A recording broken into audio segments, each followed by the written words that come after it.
Sobat Bahasa, perkenalkan nama saya Putri Roito Sitorus. Di sini saya akan menjelaskan sedikit tentang metodologi penelitian pembelajaran bahasa Indonesia.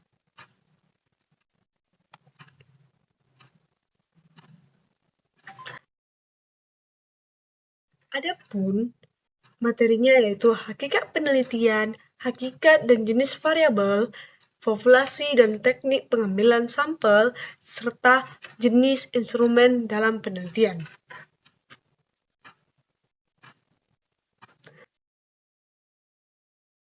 Sebelumnya, kita harus tahu dulu hakikat penelitian. Jadi, penelitian adalah proses pengumpulan dan analisis data untuk meningkatkan pemahaman kita tentang sesuatu. Dalam hal ini, penelitian terdiri dari 3 langkah-langkah. Ajukan pertanyaan, kumpulkan informasi untuk menjawab pertanyaan, dan berikan jawaban untuk pertanyaan itu. Dalam sebuah penelitian memiliki 3 jenis, yaitu penelitian kuantitatif, penelitian kualitatif, penelitian campuran. Penelitian kuantitatif menggunakan data berupa angka dan dianalisis dengan menggunakan rumus statistik. Penekanan utamanya adalah pada pengumpulan data numerik untuk menggambarkan fenomena yang diteliti. Tujuan utama penelitian kuanti di sekolah adalah memecahkan masalah yang ada dan mencari solusi melalui pendekatan yang terukur dan terstruktur. Penelitian kualitatif deskriptif yang tidak menggunakan analisis, bisa dibilang tidak menggunakan angka. Dia berkata dengan bentuk kata-kata, kalimat, dan frasa. Data yang terdiri dari kata-kata yang diolah secara deskriptif dengan peneliti sebagai alat utama. Temuan dapat berubah seiring waktu dan proses mengalahkan hasil. Dan yang ketiga adalah penelitian campuran. Penelitian campuran ini gabungan dari kuantitatif dan kualitatif. Dengan memadukan kedua metode ini, peneliti dapat mendapatkan pemahaman yang lebih dalam dan komprehensif tentang fenomena yang diteliti yang memungkinkan analisis dan interpretasi lebih baik. Ketiga jenis penelitian ini sama-sama baik, tetapi peneliti bisa memilih penelitian mana yang akan dipakai ketika meneliti, baik itu kualitatif, ataupun campuran.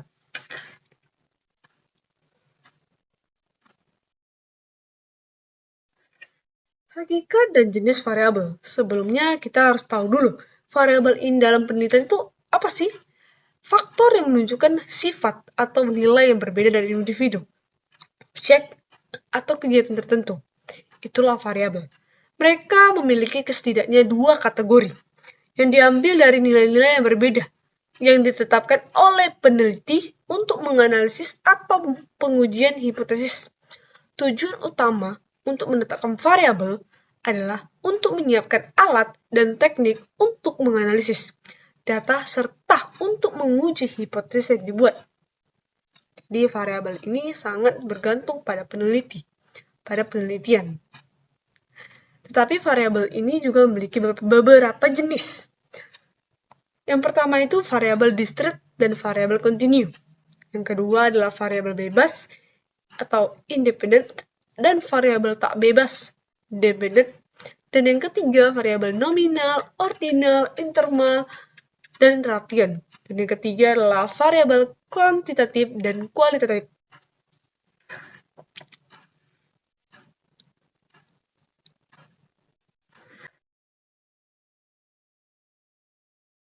Jadi, jenis variabel itu ada 4. Kita jelaskan sedikit ya. Variabel discrete dan variabel continue ini adalah variabel discrete adalah variabel yang nilainya tak terbatas pada beberapa kategori atau nilai seperti agama, jenis kelamin, atau status pekerjaan. Sebaliknya, variabel kontinu dapat mengambil nilai antara dua angka, seperti pendapatan, suhu, dan umur. Yang kedua adalah variabel bebas atau independen dan variabel tak bebas dependent. Jenis variabel ini biasanya digunakan untuk melihat bagaimana variabel bebas mempengaruhi variabel tak bebas. Misalnya, gaya belajar yang merupakan variabel bebas. Benar dong, gaya belajar itu bebas. Karena bermacam-macam manusia menggunakan gaya belajar. Dan ia mempengaruhi prestasi belajar siswa, merupakan variabel tak bebas. Benar, nilai itu tidak bebas. Prestasinya tidak bebas.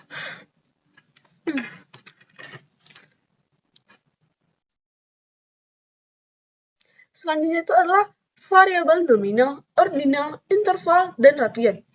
Pengklasifikasikan ini didasarkan pada tingkat pengukurannya, yang akan dijelaskan secara lengkap pada kegiatan berikut. Ya. Yang keempat adalah variabel kuantitatif dan kualitatif.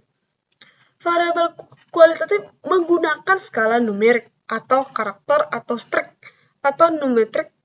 Variabel kuantitatif menggunakan skala numerik atau metrik sehingga dapat diubah menjadi operasi matematika dan analisis statistika yang dilengkap. Dibandingkan dengan variabel kuantitatif, metode analisisnya lebih terbatas.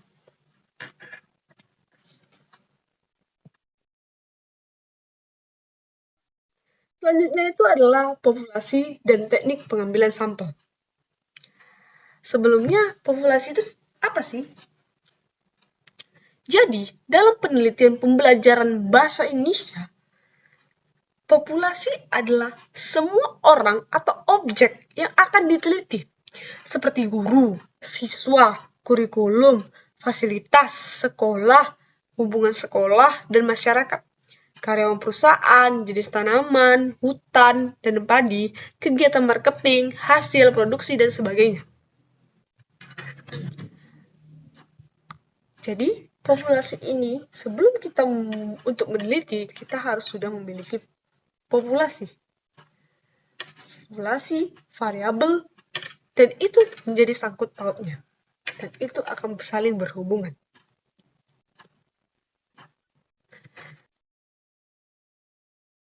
Selanjutnya itu teknik pengambilan sampel. Setelah adanya populasi, kita harus bisa menentukan teknik pengambilannya. Populasi ini keseluruhan. Tetapi dalam sebuah penelitian, kita tidak bisa langsung mengambil populasi ini. Populasi harus bisa menjadi bentuk sampel. Dari populasi kita ambil menjadi sampel. Tapi kita memerlukan teknik dalam pengambilan sampel. Ada beberapa teknik yang dapat kita lakukan untuk pengambilan sampel. Yang pertama adalah simple random sampling. Simple random sampling, namanya simple, random, acak. Jadi teknik ini dilakukan secara acak, tanpa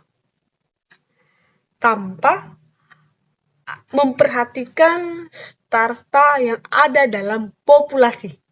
Jadi setelah populasi ada sampel. Kita tidak bisa langsung populasi itu menjadikan kita sampel seluruhnya, tapi kita harus punya teknik. Karena gak mungkin kita sampelnya itu populasinya sudah ada, tetapi sampelnya kita harus punya keterbatasan. Ada juga yang bebas. Itulah. Tapi kita harus punya tekniknya dalam pengambilan sampel ini. Contohnya itu adalah di mana sampel dibuat dengan cara menarik angka secara acak dari anggota populasi. Jadi kita buat angka, kita tarik. Dan yang kedua adalah probability sampling.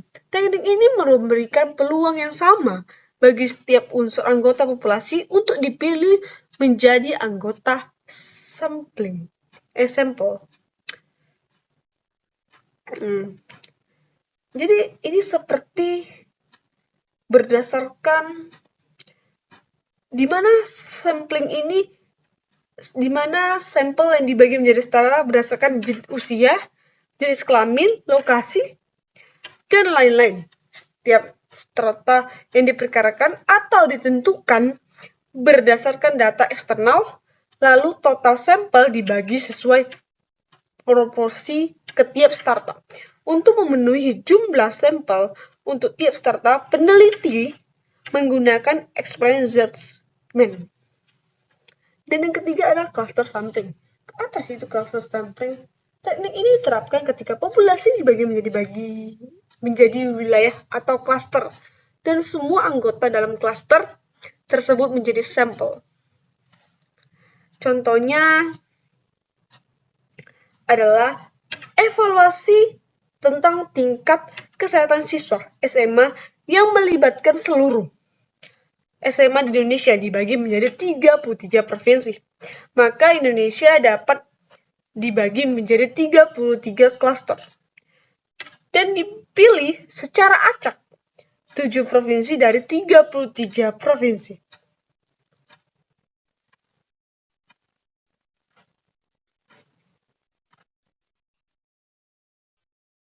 Dan yang keempat adalah systematic sampling.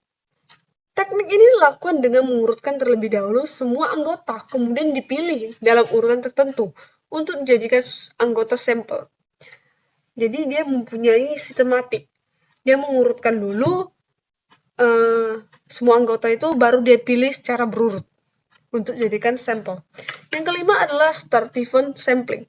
Teknik ini diterapkan ketika populasi dibagi menjadi strata yang relevan, seperti usia, jenis kelamin, lokasi, dan lain-lain. Incidental sampling. Teknik ini tidak memberi peluang atau kesempatan bagi setiap unsur atau anggota populasi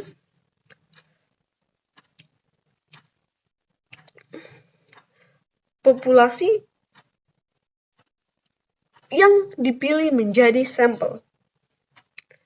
Contohnya itu adalah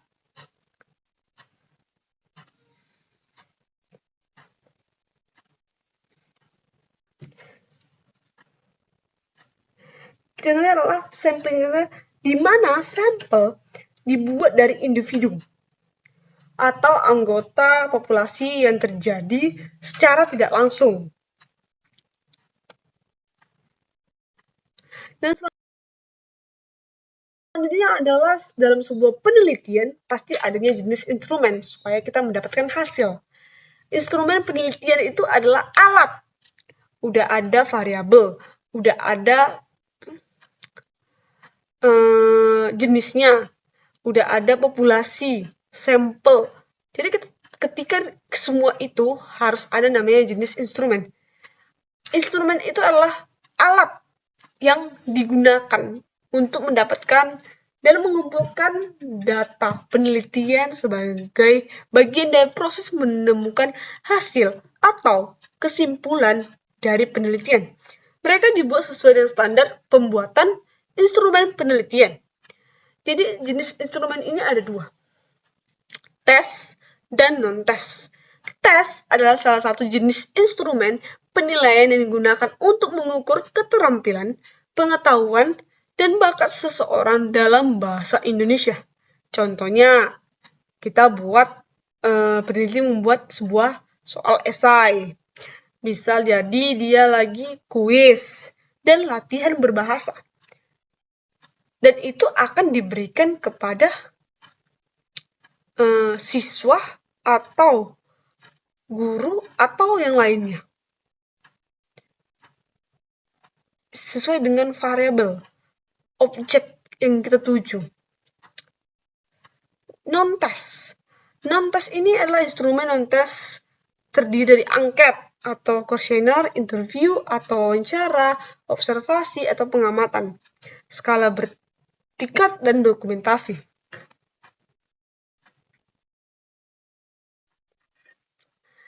Non-tes adalah angket dan kuesioner, adalah jenis instrumen yang paling penilaian yang menggunakan pertanyaan tertulis yang digunakan untuk memperoleh informasi dari responden.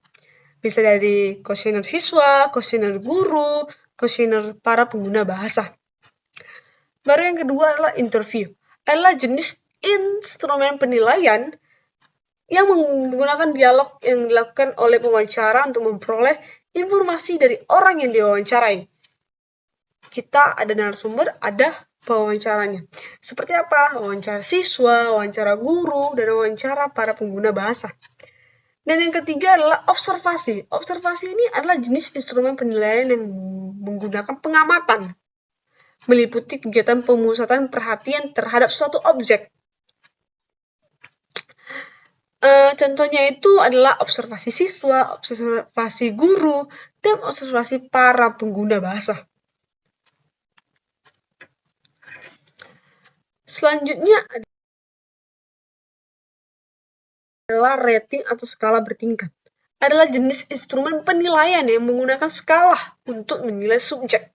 Contohnya itu skala berskala tingkat siswa, skala bertingkat guru, skala bertingkat para pengguna bahasa. Dan selanjutnya adalah dokumentasi. Apa sih kok bisa dokumentasi menjadi sebuah instrumen? Karena instrumen itu penilaian yang dokumentasi ini dia berbentuk benda-benda tertulis seperti buku, majalah, dan lainnya. Adalah contoh dokumentasi siswa, dokumentasi guru, dan dokumentasi para pengguna bahasa. Jadi, dapat saya katakan dalam sebuah penelitian harus ada sebuah variabel, harus ada sebuah variabel populasi, ada sampelnya, teknik pengambilan sampel, dan instrumen dan jenis dan instrumen penelitian. Itulah penjelasan singkat saya. Mohon maaf bila ada kesalah kata, dan juga semoga dalam video ini bisa menjadi tambahan pengetahuan kepada kita semua. Kami ucapkan terima kasih. Sampai jumpa, Sobat Bahasa.